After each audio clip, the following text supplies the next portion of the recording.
Hey guys, and thank you for coming to this week's author chat. Today we have author Emily R. King. I think it's kind of interesting. You're the first author that I've had on here this year that I don't have to ask you how to pronounce your name. That makes me feel happy. And she, of course, is the author of her Hundredth Queen series as well as her newest series. I know this is not the series title, but the first book is Before the Broken Star. What is the series title to that one? It's the Evermore Chronicles. Evermore Chronicles, okay. So, of course, you guys, I have 2 copies of Before the Broken Star that will be up for grabs. The giveaway is on site now. And if you are a Prime member or part of Amazon First Read, you can actually grab Before the Broken Star right now for either free or I think it's $1.99? Yes, $1.99. So definitely something to grab. And I think you can grab the hardback for $9.99. Right. Yeah, so definitely something to keep in mind. All right, so we're just going to hop into the questions. If you guys have any questions, you can comment to the thread below. I know that you have to have an actual channel to post on the live chat. I think it's completely insane. But then if you can also tweet out to us and just tag both of us and we will find it. So ask your questions and we will come. All right, so we're just going to get into this and I'm going to become a phantom voice again because I don't like the jumping back and forth, and we're going to start out of course, tell us a little about you and your titles and we'll go from there. Well, I write young adult fantasy, and usually it surrounds a group of strong women. That's generally my brand, has to do with women. And the first book is The Bachelor meets the Hunger Games. That's the 100th Queen, that series. It's an elemental magic system in that. And there are 4 books that came out fairly close together. So they're all available on Amazon. And I think if you have, I think they're through Kindle Reads too. So if you have that, you can read them for free. I wrote the Evermore Chronicles. That is my newest series. It is also YA fantasy. It's about a girl with a clock heart who is racing time to find her parents' and family's killer, and finds out that the killer is not who she thought he was. So that's that series. And there are 3 books in that series. We already have them all titled. The second book comes out in August, very close to the first one. And that is Into the Hourglass. And then the third book, which I just finished edits on, is Ever After Song. And that will come out, I'm guessing, late this year, probably early next year. My publisher is Amazon Publishing, and they are very good about putting books out pretty quickly together in series. So you don't have to wait very long between installments. Which makes my reader heart happy. It's really great for the reader. It can be kind of killer on the author. I get that. It's just, it kind of sucks, especially being a reviewer, because was it Incarnate from Jody Meadows? I had that 6 months before it actually released, and then she changed the entire ending. So it's if you're a reviewer, you can get the book even faster, but then you have to wait even longer for the next one to come out. But then you can't really talk to anybody about it unless another reviewer has read that book. So it's you're just sitting here crying. You can't talk to anybody, and it's so sad. Yeah, and it's a long time to wait between series. Sometimes there's a year and a half between books, and I know as a reader myself that I can get impatient that way. Oh, for sure.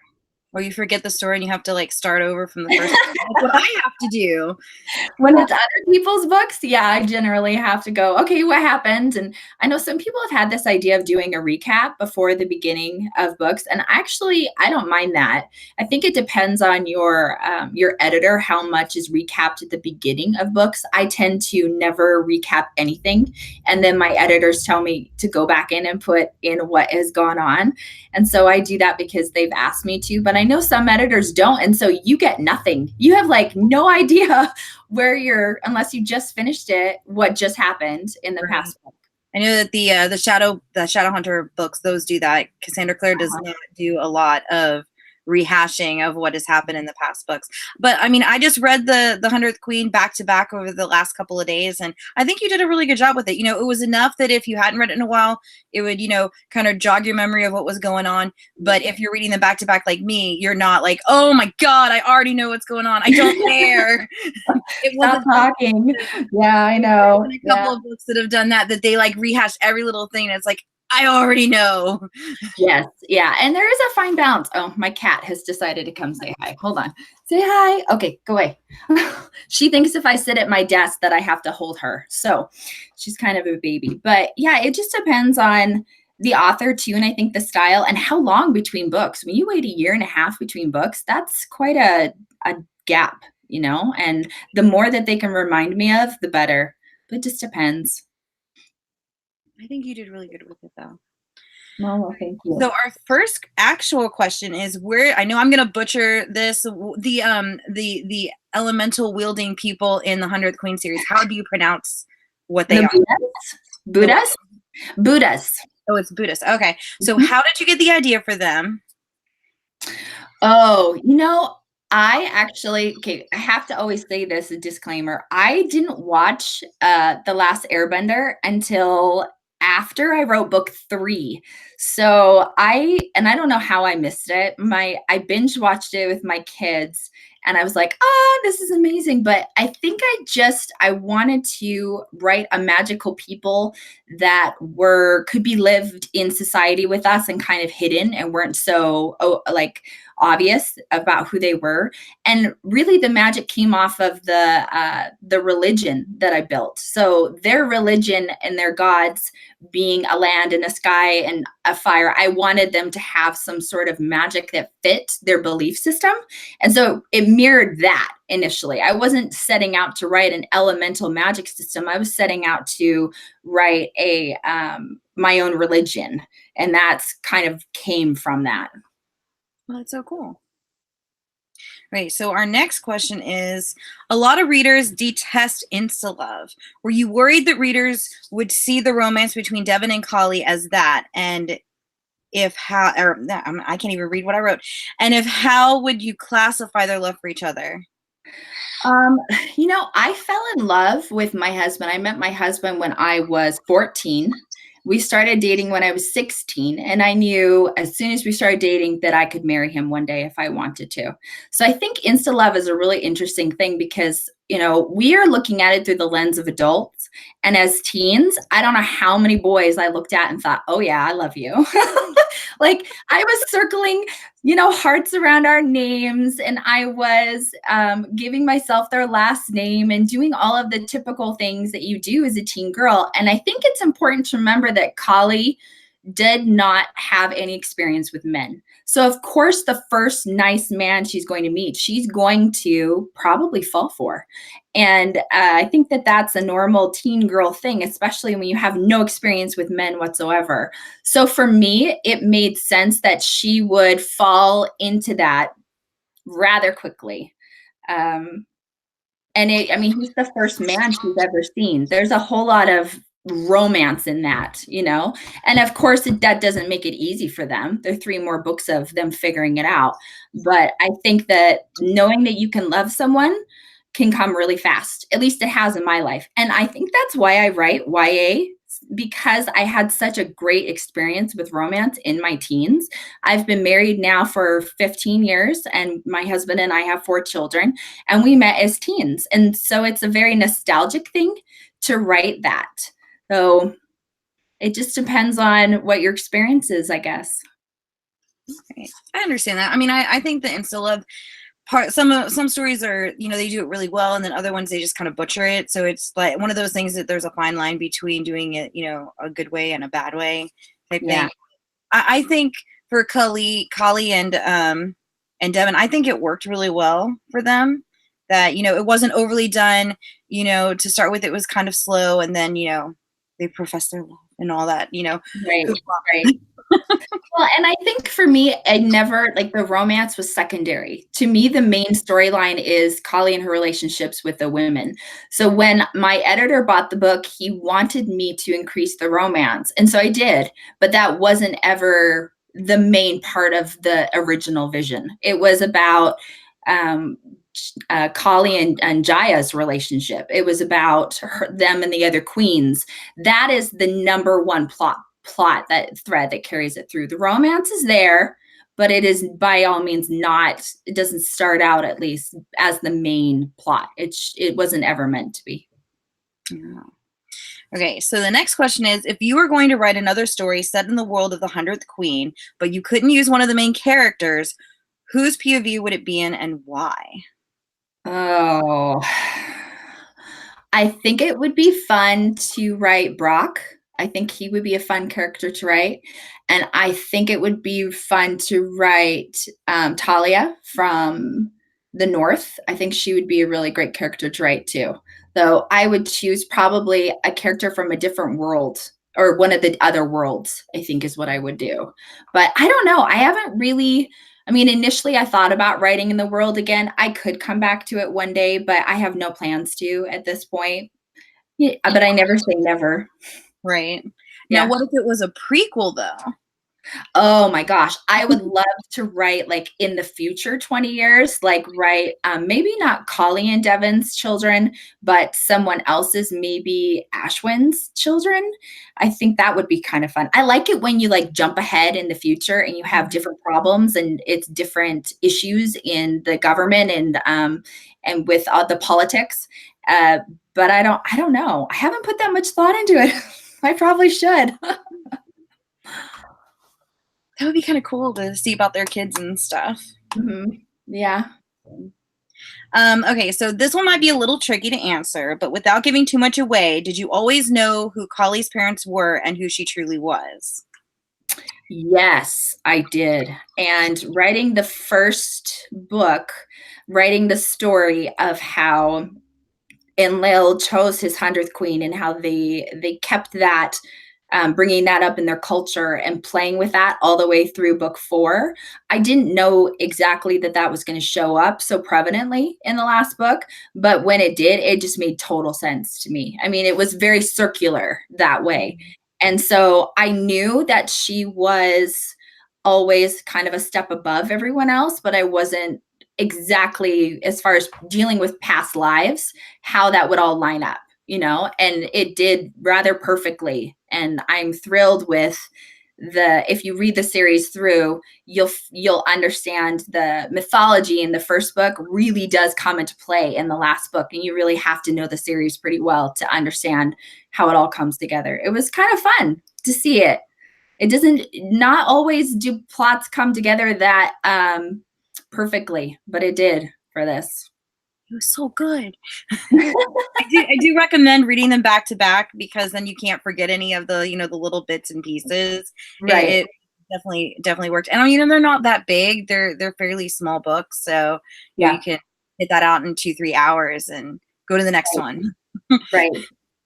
Okay, so this is one of my questions. This is specific my question that I wrote down when I was done with the Fire Queen, and I was like, what in the world? Okay, so in the Fire Queen, when she's in the tournament, she gets pushed into this cave thing with the old temple or whatever, and she sees this creature down there, but then the creature's never mentioned ever again. I was thinking it was going to be kind of like maybe a Game of Thrones thing where the creature's going to come and save her or something, but we never hear from the creature again. What exactly is the creature? And so the creature that's in the cave with her during the tournament. So the creature that was in the cave with her during the tournament was that spirit that ends up taking the form as, and this is totally spoilerly, but takes the form as Tarek when it's called back. So you do see it again. You just don't realize that's what it is. So it had been stalking her in a sense and trying to cross over to the other side. And until he was called over, he wasn't able to come. And then when he does, he comes as, Ashwin's father. So that's who that was. Darn, I was hoping it was going to be like what is it? Her little fire friend or something. Was it Sela or yeah, I know. No, it's a malevolent spirit. Bad one. Bad guy all the way through. I should have guessed that because, she doesn't have warm, fuzzy feelings about it. It was run away. Run away. Oh, couldn't get out of there fast enough. Darn. Sad now. Okay. So as you finally got back to book 4, was it easier or harder to come back to the world of the 100th Queen as you finished up the series? It was pretty easy, actually. I mean, I wrote them all very closely together and I plotted that one out, wrote a big detailed synopsis, and that's how I sold it. I sold it on Synopsis. And it just felt really, it's interesting because I feel like we see a lot of trilogies in YA. And so at the end of book 3, it felt like for me that I should probably tie it up and end it, but I'm so glad I didn't because I feel like Khaalis' journey really wasn't over. She needed a whole nother book to really discover who she was, to tie things up with her parents, to fully show you what happens to Tarek. You know, these little things that I feel like maybe weren't necessary to show the reader, but we usually end on like a big war book. And I'm kind of done with that. I want to know what happens after the war. I want to know what happens to everybody after the fallout. I want to see, because there's no way that something that big can happen and everything is just fine. You know, it will be a mess for a really long time. And I wanted to give Ashwin the ability to really redeem himself and to come into his own, because he's not a natural king. He's just not. So for me, book 4 was a way to finish their storylines in a way that I felt the characters deserved.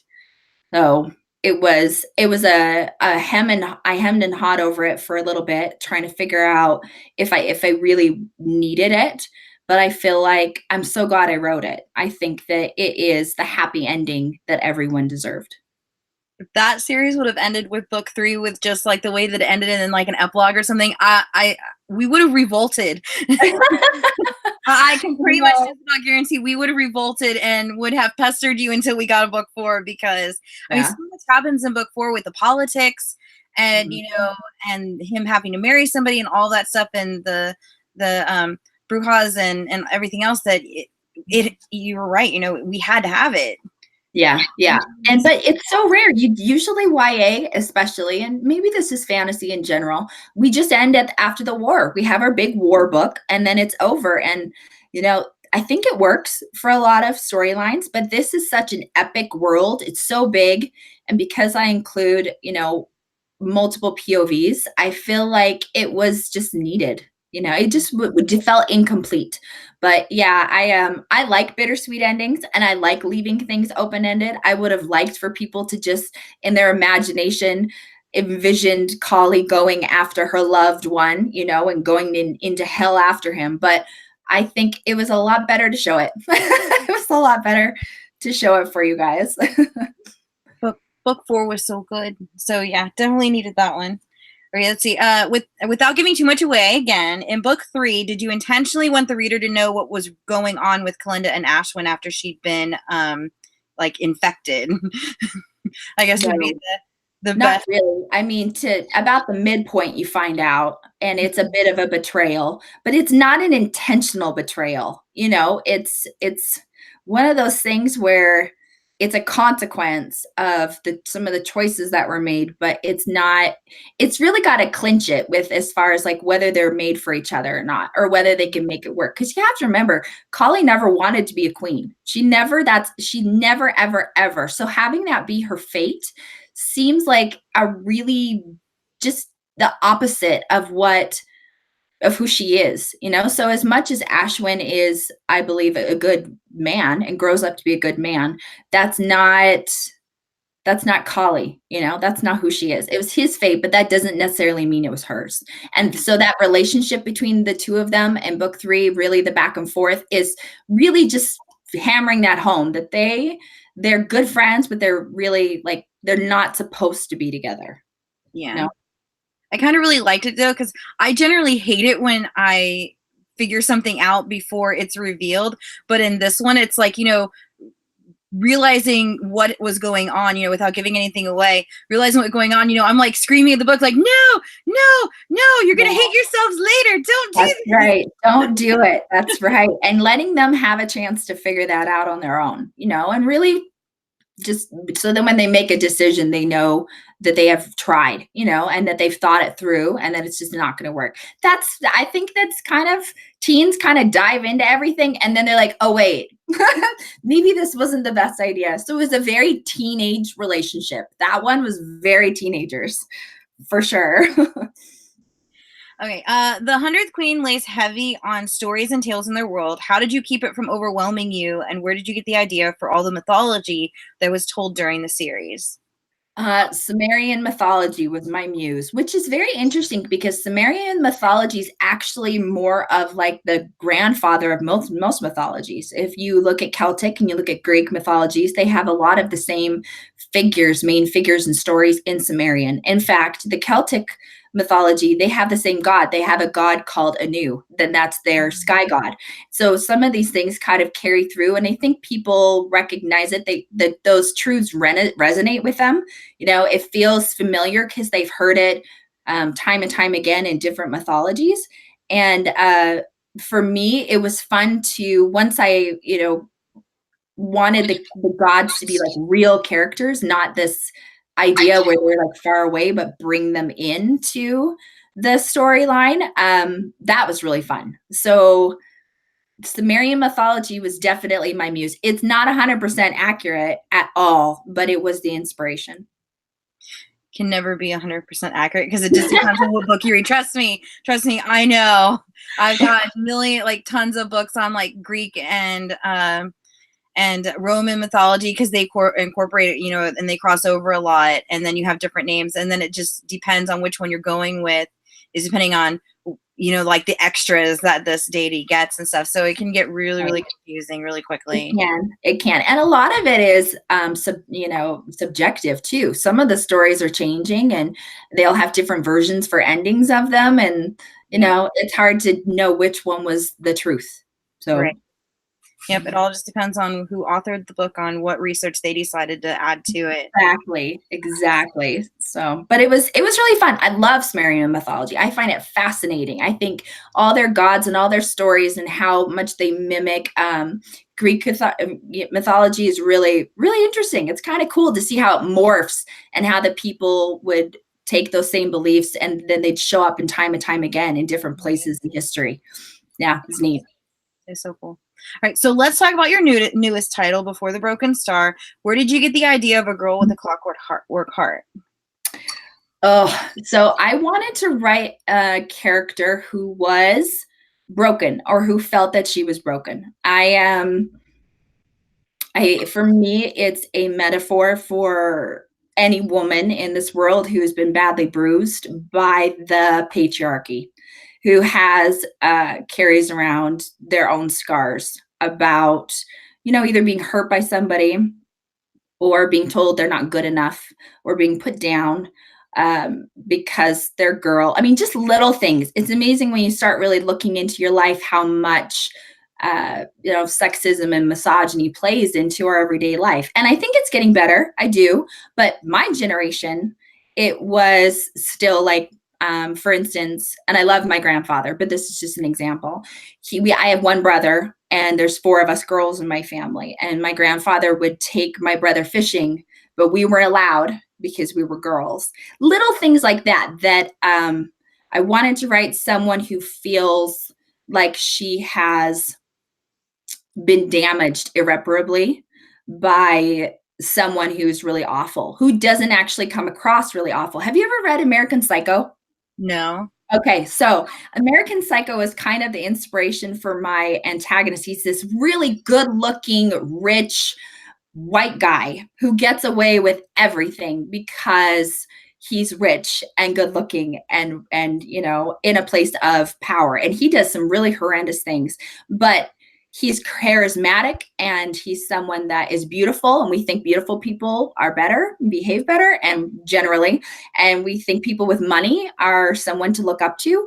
And so I wanted to take that trope and turn it on its head and make her bad guy be somebody who isn't somebody you would normally think is a bad guy. And it was fun to write. It's fun to write somebody who is who believes she's more broken than she is. We get ideas about ourselves, like we think that we're this or we think that we're that, and it's very hard sometimes to change our minds, especially if we're raised that way, raised to believe a certain thing. And it takes Everly a while to figure out her own worth. And so anyway, the clock heart is a big metaphor for someone really broken. So there you go. It's hard not to ramble. Trust me. Trust me. I ramble all the time. Once you get going, there's no stopping it. Okay, so your first series was written in third person narrative. Why for this one did you decide on first person? Oh no, it's first person. It's first person present. They both are. Yeah. That's fine. Because the 100th Queen, they constantly talk about, like, you know, saying like her name and stuff. I thought it was in different. I hate tenses. This was not my question. Oh, that's fine. That's fine. No, it should be. Okay. I believe it's first person. Both of them are first person present. Now I'm like, gosh, that's what I write. Yeah, it should be. It should be. Because that's what I thought. And it's like, okay. And I was like looking it up. It was like, okay, what is first person narrative? Okay, well, that's when they use like, you know, I and stuff. And third person is when they use like, Yeah. you know, this person does this. And I'm like, okay, I'm so confused. I hate it. Yeah. I hate it Well, so now much. I am, but I'm pretty sure they're both first person present. Oh my goodness. Okay, let's see. You have been doing a ton of traveling lately. Oh my goodness. Like every time I look at your Instagram or Facebook or something, you're gone. You're somewhere else. How in the world do you have time to write, take care of 4 kids, being married, and like all of this? I think I plan my trips out really far in advance, and usually there's research involved with my trip, so it actually is some sort of work involved. And I write on the plane, and my husband is the most supportive man on the planet, and my kids are in school all day, so it's a lot easier to go and not be around because they're not home for 7 hours a day, and my husband can work from home. So it's actually, I like traveling when they're in school versus the summer, because then I'm home with them all summer. So it's just finding your own balance, you know, and making sure that you are not overextending yourself, which for me, because I work from home also as a mom and an author, going on vacation or traveling, I would say, is my release. It's how I get out of my brain and out of where I am. And I feel like it helps me restart because I'm constantly working. I'm either doing mom stuff or I'm at the computer. And if I go somewhere else, it's a release. I can feel you there about kids being in school because as you can hear, you hear nothing on this side of the It's quiet. It's quiet because they're in school. I know in this video it's like you could faintly hear them in the background of the video. Me, me, me, me. And I was like, oh my God, I'm never doing another one of these when they're home ever again. Just know you guys have to go to the park. House. It's crazy. So I understand that one. You get so much more done when the kids are not at home. Yes, I do. I do. Your newest title has a revenge plot. How did that shape the character that is Everley Donovan? Hopefully I didn't butcher her name. No, you got it right. Well, you know, Everly is like, oh gosh, I would say she's kind of the Captain Ahab. She's got her Moby Dick and she is going to go after him. She is dead set on getting getting revenge against her family, but it's not even that. It's, you know, she's got this clock heart that ticks every single second, and every single second she hears it, it reminds her of what happened to her family and what happened to her. So it's almost as if like you would be tortured by that reminder. It's not like she can just move along. Time literally curses her to remember everything that has happened to her. And so it's really driven her to make the decisions that she can in the little time she thinks she has to get justice for her family, because no one knows what really happened except for her, and she's had to hide that. And it's not very common you see a revenge character that's female. We see a lot of males that do that. We don't see a lot of females. And when they do that, it's generally an anti-hero character.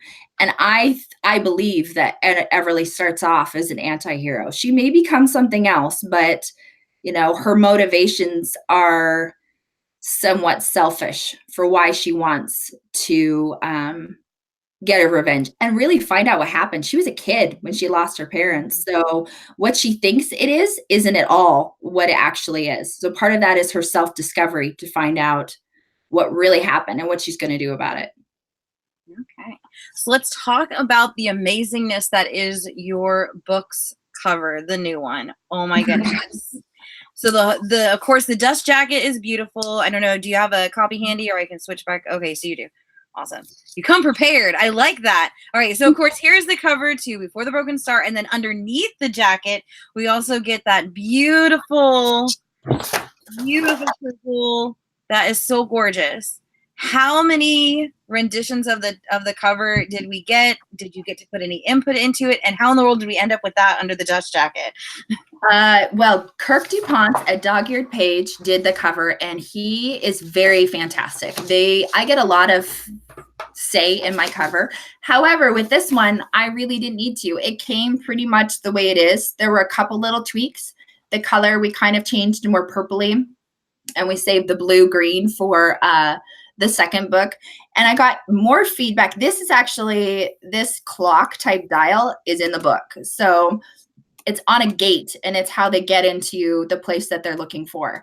It's a very intricate old type clock, and like they asked for a picture of it, so I send him a picture, and that's what he put down. So I get quite a bit of feedback in my covers. In the next book, Into the Hourglass, I don't know if you remember, it's got the hourglass and then the ship inside of it. Mm-hmm. I'm the one who said, put the ship inside of it. And so it was outside, and I was like, it's brilliant. It's just beautiful. They listened to me, which I really appreciate. Not all authors get a ton of feedback, but as far as the naked book, they did that completely on their own, and I didn't have to give any critique. They just did that. Isn't it pretty?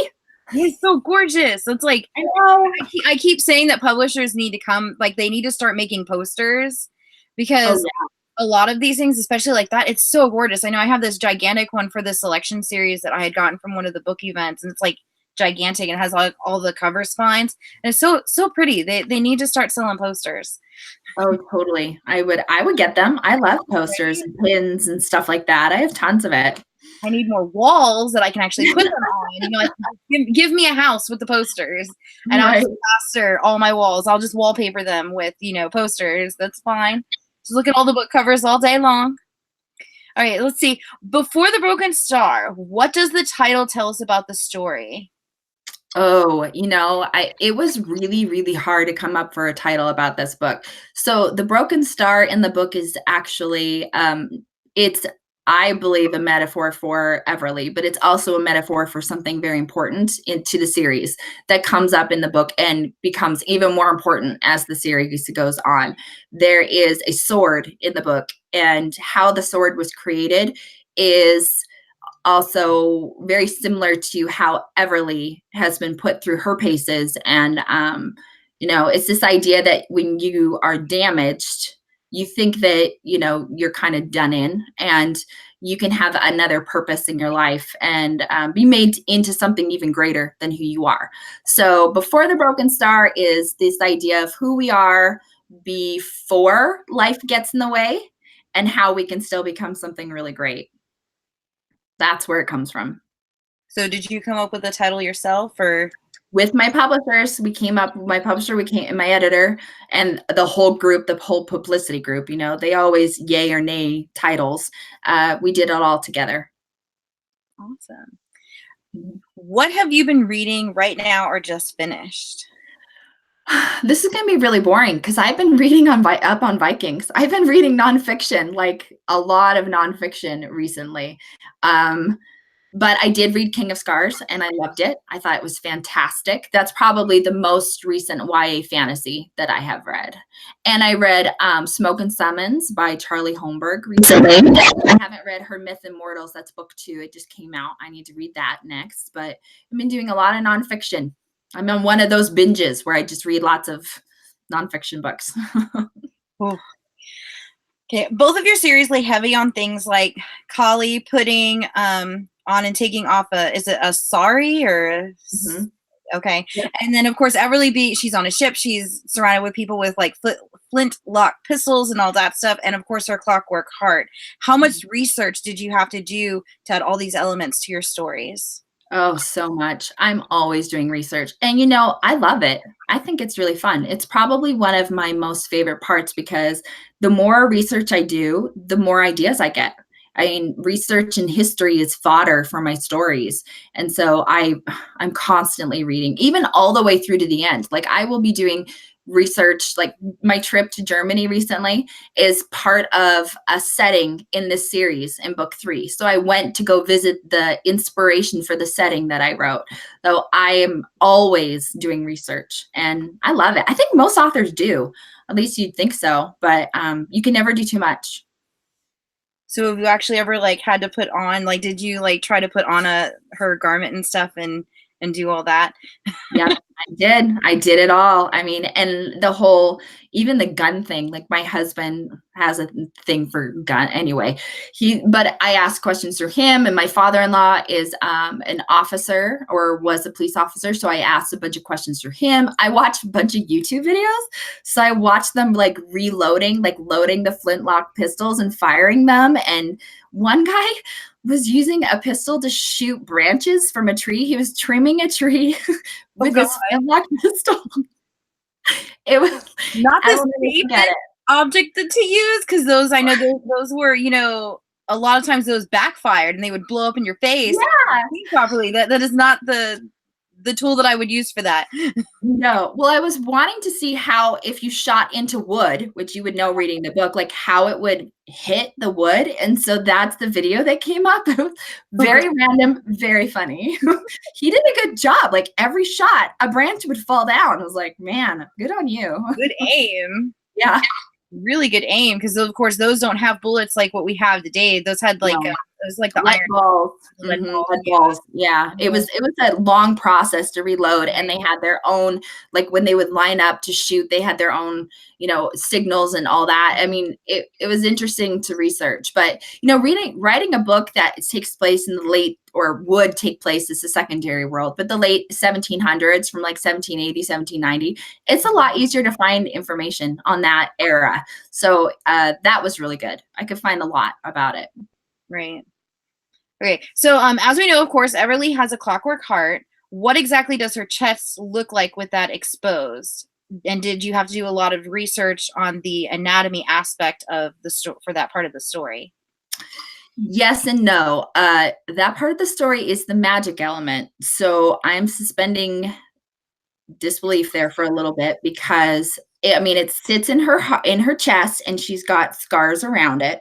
You can see the clock face. So I actually have a necklace here that's like a clock, right? So it would sit here like that, and you could see the open face in the glass, but it's So in it's not her. like her like entire like chest cavity is like exposed No, out there. It's it's just like if you put a pocket watch in your chest, like flush with your chest. That's what it would look like, and what the mechanics would look like. So very similar to, yeah, very similar to what we have today. It's not this big behemoth. And of course, she has like the scar in her chest where she was stabbed through the chest, but the heart is where her clock is. Okay, see, I kind of question that, because it's like there's no photos or there's no pictures in it, of course. So I was like, okay, is it just like this gaping hole, or No, it's not at all. It's just like if she had a clock just inset in her chest. okay, because it's like I was kind of double taking, because of course when they're on the ship and they get into the storm and stuff, it's like she's drenched, and I'm like, okay, if she's concerned about being submerged in water, okay, what did this wave just do to her? She's just gonna flop over and die. That's great. Nope. Watches can take some sort of water, but yeah, if she was submerged, that would definitely be a problem. Just getting wet in general, a clock can survive that. Right. All right. And my last question for today is, unless anything else pops up here, is have you ever written yourself into a corner that you weren't sure how to get out of? Oh, I try not to do that, but it still happens. I generally will backtrack and figure out where I went wrong, and then rewrite in a different direction, or one or two, to try and figure out what it is that I have, where I've written myself into a corner and how that happened. And it's usually because I solve something too easily and I need to complicate things. Always the answer is complicate it, which makes it hard to write. But, having writer's block really is a thing, though. And I've been fortunate not to have that with the books that I've published, but I have had that. I've started manuscripts and I make it about 30,000 words in, and then I don't know where to go with it. It happens. It does, for sure. But when you're on a deadline, you kind of have to figure it out. Right. Yeah, you got to figure it out. Go away. Yeah. Right. I kind of felt like that when reading it, because I was rereading Before the Broken Star, where she of course has the regulator, and it's like, okay, this thing's gonna get her into trouble sooner or later. And of course, it gets damaged and it's no longer there. And it's like, okay, good, we're good. But I was like, oh my God, what is this thing gonna do for the rest of the story? Because it's just like every time, of course, she lies and stuff, it rains. I'm like, this is not good. This is no good. No, it's not good at all. And it's actually almost even worse losing it, because then she doesn't know how her clock heart is doing. So it ups the stakes, right? By not knowing. Yeah. Such a great book, and I love your series. I can't wait for book 2 to Before the Broken Star. Thank you so much for coming on, and that is all the questions that I have for you today. Thank you. Thank you for having me. Good luck to you guys winning a book. Yeah, good luck. Thank you. Right. Thank you guys for watching. If you guys have any extra questions for Emily, please make sure to comment down below with them. And of course, to enter for the 2 copies of Before the Broken Star, one will be signed, one will not be signed. But then next week on the 22nd, we have our next author coming on. If I can find out what I did with the books, because I just misplaced them. There they are. And we will be talking with the Ghost Hunter's daughter, Caroline Flaherty. This is a young adult paranormal thriller. Well, not thriller, more mystery. And she is an indie author, actually. This book is amazing. Definitely check it out. And she will actually be coming on to our Instagram account for our first ever author chat there. And then she'll be coming on here on the 22nd. So I hope you guys check that out. And I have 3 copies of that book to give away. And I hope everybody has a great week. It's Monday, and it's very rainy here. So stay dry and don't let the Monday blues get you down. Thanks for watching.